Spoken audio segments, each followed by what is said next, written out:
चूरू जिले के रतनगढ़ तहसील के पास जब हम हाईवे पे जाते हैं बीकानेर की ओर, तो राजल देसर का एक पुलिया आता है, पुराना रेलवे फाटक था, उसके पास एक छोटा सा म्यूज़ियम। हम बाहर से कहें तो छोटा सा है, लेकिन जब उसकी क्वालिटी और वैरायटी की बात करें तो बहुत बड़ा म्यूज़ियम है। ऐसे ही एक म्यूज़ियम में हम आए हैं, नाम है Thar natural history fossils museum. कोई भी व्यक्ति जब अपने विषय पर लगता है तो बड़ी समस्याएं आती हैं, बड़ी दुविधाएं आती हैं और आर्थिक कारण जो है एक बड़ा कारण बनता है। लेकिन फिर भी हमारे भारत के जो लोग हैं वो बड़े ही जीवटता से अपने कार्य को करते हैं। इसी विषय को हम आगे बढ़ा रहे हैं और ये म्यूज़ियम है, बहुत छोटी सी जगह में बनाया हुआ है, बहुत मेहनत करके छोटी छोटी चीज़ों को जोड़कर बनाया हुआ है। और इस म्यूज़ियम को ये मान के चलिए आप, राष्ट्रीय स्तर ही नहीं अंतर्राष्ट्रीय स्तर के लोग भी यहाँ पर आकर देखते हैं। तो त्रिलोक चंद जी हमारे साथ हैं और इनसे बात करते हैं। कॉमनली ये जो यहाँ मैंने जो ये पिक्चर दिखाया है, इसमें मैंने दिखाया है बिग बैंग एक्सप्लोजन दिखाया है, जो वैज्ञानिक मानते हैं कि लगभग 14.5 अरब साल पहले जो महाविस्फोट हुआ था, जो उससे सृष्टि का निर्माण स्टार्ट होता है। उसमें उस मटेरियल से, उस एनर्जी से आकाश गंगाएं बनी, गैलेक्सीज बनी, फिर उनमें स्टार्स बने, स्टार्स से प्लानेट बने। इस ढंग से पूरा बता रखा है। तो मैंने यहाँ बताने की कोशिश की, बिग बैंग एक्सप्लोजन से मैंने दिखाया है। उसके बाद भी यहाँ ये सृष्टि की रचना में ये गैलेक्सीज आ जाती है। अब एक बड़ी अनोखी बात सामने आती है कि हमारा जो आकाश गंगा है, जो मिल्की वे रात को जो दिखाई देता है, उसका शेप ठीक हमारे स्वास्तिक की तरह है। तो इतना डीप नॉलेज हमारे ऋषियों को था कि इन्होंने यहाँ पृथ्वी पर अपने मेडिटेशन के द्वारा पूरी सृष्टि के बारे में अच्छे सिद्धांत दिए थे और उनको कहानियों बड़ा शानदार ढंग से माला बना दी उन्होंने, और जिनको हम ग्रंथों के रूप में मानते हैं। तो सत्य तो हमने बहुत पहले बता दिया। इसका प्रमाण हम अपने स्वास्तिक को यदि यहाँ रखते हैं सेंटर पॉइंट में गैलेक्सी के, तो आप देखिए कि स्वास्तिक की 2 पंखुड़ियाँ हमारे को साफ दिखाई दे रही है, देखिए। और 2 पंखुड़ियाँ हमें इसलिए दिखाई नहीं देती क्योंकि ये जो पिक्चर, ये 2 डायमेंशन पिक्चर है। जब हम इसको 3D बनाते हैं तो ये ठीक स्वास्तिक की तरह है। तो कितनी अनोखी बात है। फिर आप देखिए कि जो 9 प्लैनेटरी सिस्टम है, वर्तमान में 8 ग्रहों को माना गया है। इनमें ये जो 3 जो बाद के जो ग्रह है, इनका हमने मैथ्स दे रखा है ज्योतिष में।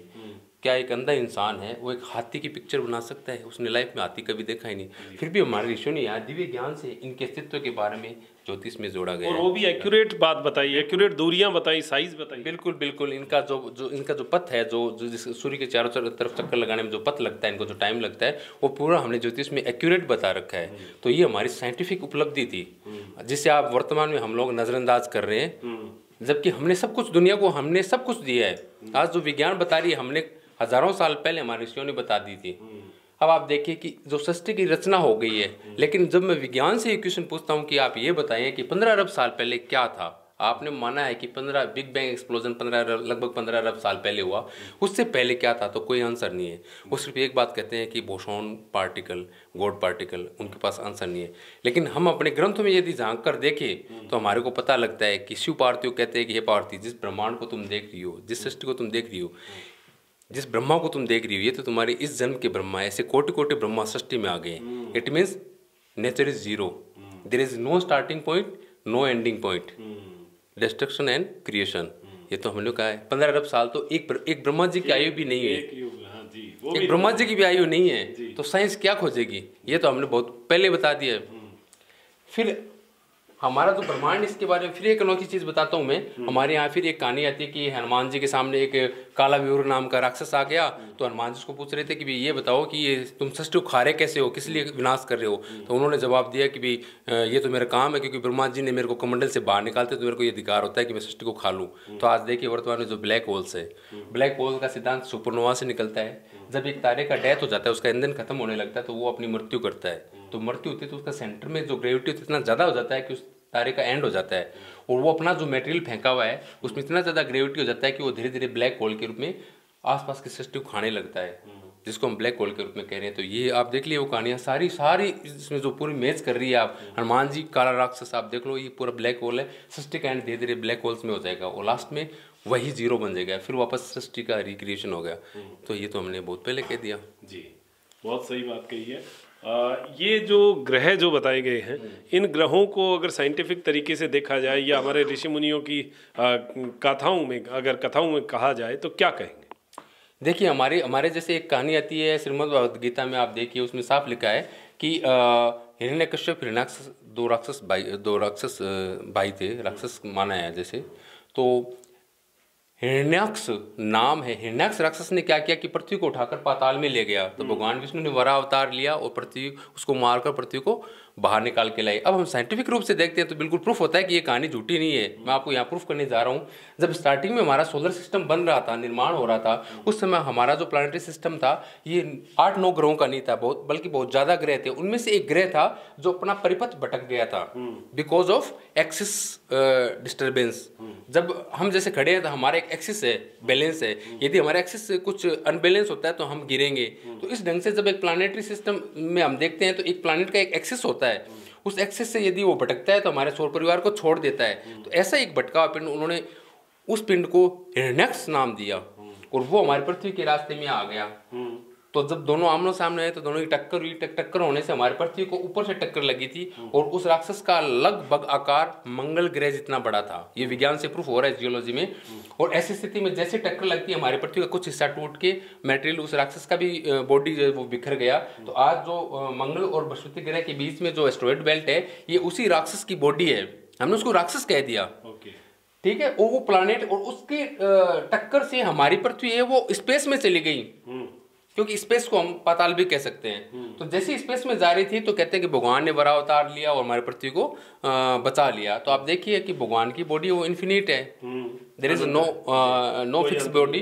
तो आप देखिए ना, भगवान के 2 दांत, जुपिटर और सैटर्न 2 ग्रह, इनकी ग्रेविटी इतनी ज्यादा थी कि जैसे ही पृथ्वी भटक कर अंतरिक्ष में बाहर जा रही थी हमारे सूर्य से दूर, तो इनकी ग्रेविटेशनल फोर्स ने पृथ्वी को एक निश्चित ऑर्बिट में स्थापित कर दिया। This is truth. हमने हर कहानी में यूनिवर्सल ट्रुथ दिया है और कहानियों में बना दिया उनको। बस वर्तमान समय में उसको अंडरस्टैंड करने की कोशिश नहीं कर रहे हैं, इग्नोर कर रहे हैं हम लोग। फिर आप हनुमान जी का देखिए कि हनुमान जी क्या बंदर होके सूर्य को मुंह में ले सकते हैं। हमने हनुमान जी को एक बंदर के रूप में देखा है। यदि हम हनुमान जी के बारे में देखते हैं तो पता लगता है कि हनुमान जी की उत्पत्ति शिव से हुई है। और शिव क्या है? एनर्जी है। आइंस्टाइन ने यही बात कही है, E = mc²। There is energy बारे में बताया कि देयर इज एनर्जी के लिए कहा है कि energy can not be destroyed, can not be created, transformation is possible. ऊर्जा न तो खत्म की जा सकती है, नहीं निर्माण किया जा सकता है, सिर्फ परिवर्तन होता है, रूपांतरण होता है। तो आप देखिए कि हनुमान जी जो शिव से है, इट मीन्स इन्फिनिट बॉडी है।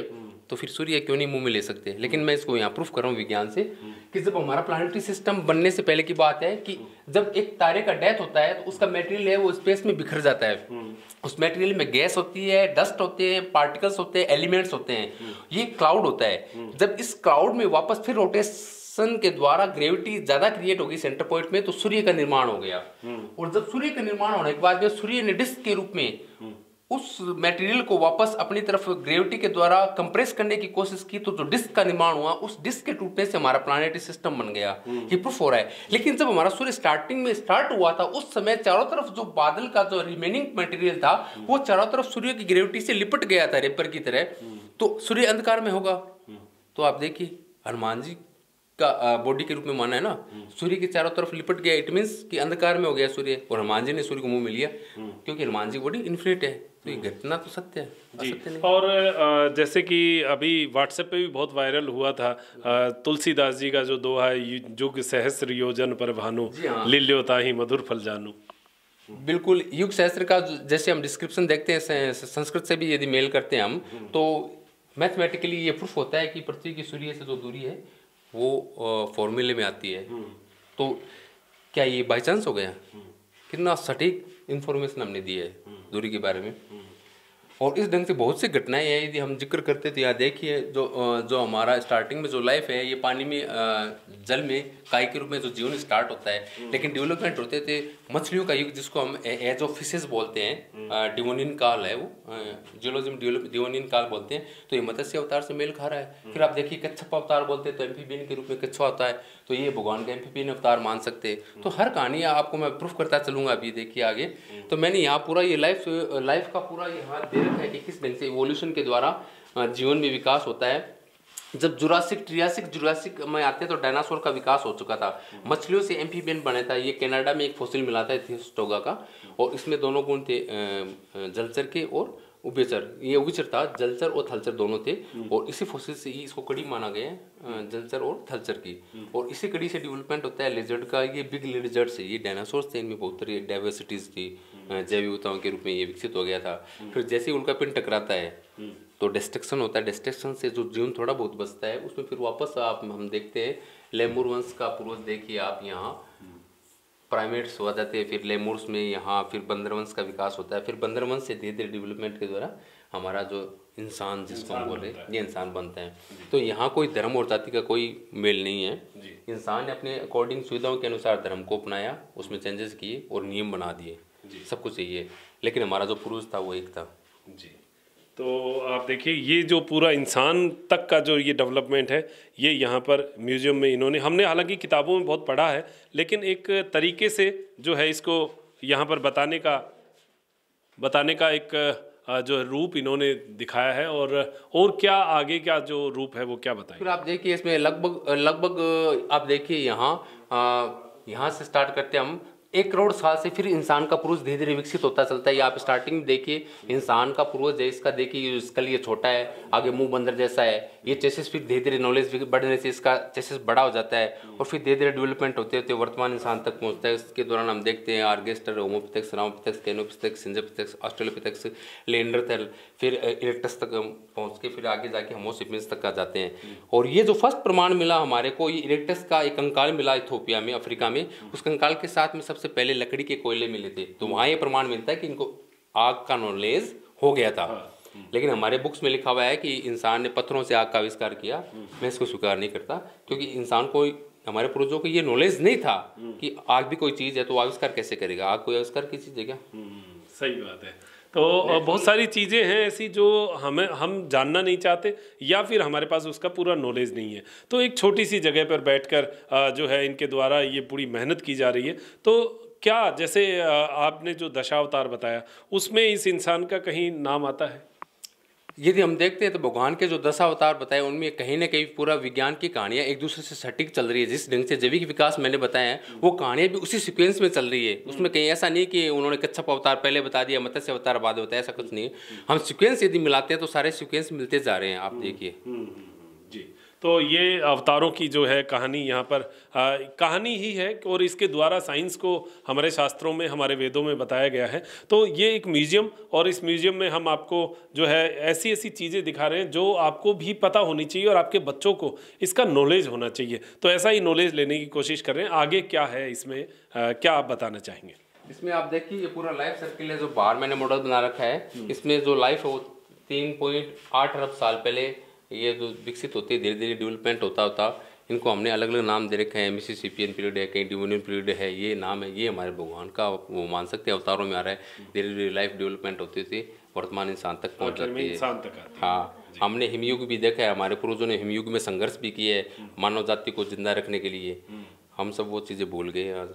जी, तो पूरे ब्रह्मांड की कहानी को शास्त्रों से जोड़ते हुए और पूरा रिसर्च जो इनके द्वारा किया गया है इसके बारे में हमने पूरी जानकारी दी है। एक टूल भी इनके हाथ में है जो उस समय के मानव यूज़ लेते थे, शुरुआती तौर पर काम में आते थे। क्या है ये प्रोग्लिथ ह्यूमंस जो हमारे जो पहले पूर्वज थे उन्होंने ये टूल बनाए थे। ये एक विशेष प्रकार का पत्थर है, जियोलॉजी में इसको हम चर्ट बोलते हैं। इसकी खासियत ये होती है कि जैसे हम इसको तोड़ते हैं तो इसके हर एक पीस में एक शार्प एज होता है, धार होती है, देखिए आप। और इसकी इसकी हार्डनेस कैसे भी तोड़ो उसका धार हाँ आप तोड़ के दे सकते हैं। इसमें हर टुकड़े में एक धार होगी, नेचुरल शार्पनेस होगी। और क्योंकि इसकी हार्डनेस 7 होती है, हार्डनेस का एक मेजरमेंट है अंतर्राष्ट्रीय स्तर पे 10 तक। 10वें नंबर पे डायमंड होता है, 7वें नंबर पे चर्ट होता है। तो इसमें आप देखिए ये हार्डनेस बहुत ज़्यादा है, 7 है। तो इसको हम हमारे जो पूर्वजों ने कटिंग टूल के रूप में यूज़ लिया था, क्योंकि मेटलिक नॉलेज इनको था ही नहीं उस समय। तो ये जो टूल है ये लगभग 1 लाख साल के आसपास की इसकी एज है, ठीक है। और ये इन्होंने कटिंग के लिए, शिकार के लिए मोस्टली यूज़ लिया था। लेकिन इन्होंने आग का आविष्कार नहीं किया था, क्योंकि इन टूल से आग नहीं लगाई जा सकती। स्पार्क जरूर दिखाई देता है, लेकिन आग लगाने के लिए इनको ये यूज़ नहीं लिया था। इन्होंने जंगल की आग का एक्सपीरियंस ले लिया था, क्योंकि जंगल में आग नेचुरल लगती है। तो इन्होंने गुफाओं में नॉलेज ले लिया था। फिर हाउ टू टैकल फायर इन्होंने सीख लिया था, क्योंकि हमारे से ज़्यादा अगर हम अपना देखते हैं नॉलेज, तो आप देखिए कि बंदर को नॉलेज होता है कि how to tackle fire.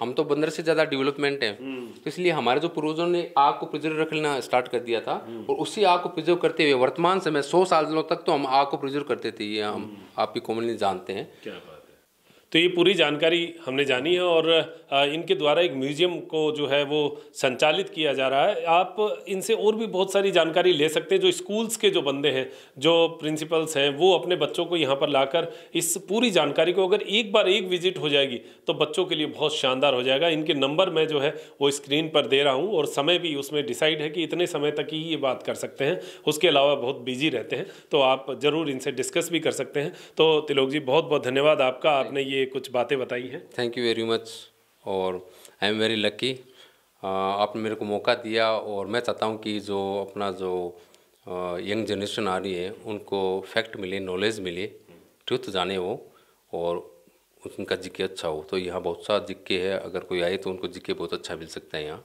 Common जो जितनी जो कॉमन जो बातें, हाँ, जो कॉमन बातें हैं वो यहाँ सब कुछ है जी। तो ये एक ही छत के नीचे आपको बहुत सारी रॉक्स और फॉसिल्स के बारे में बहुत सारी जानकारी है और ब्रह्मांड के बारे में बहुत सारी जानकारी आपको मिल सकती है। तो ज़रूर पधारें और बच्चों को ज़रूर लेकर आएं। मेरे साथी रोहित चौहान के साथ मैं डॉक्टर मनोज शर्मा लेता हूँ इजाज़त। त्रिनेत्र टीवी के लिए नमस्कार।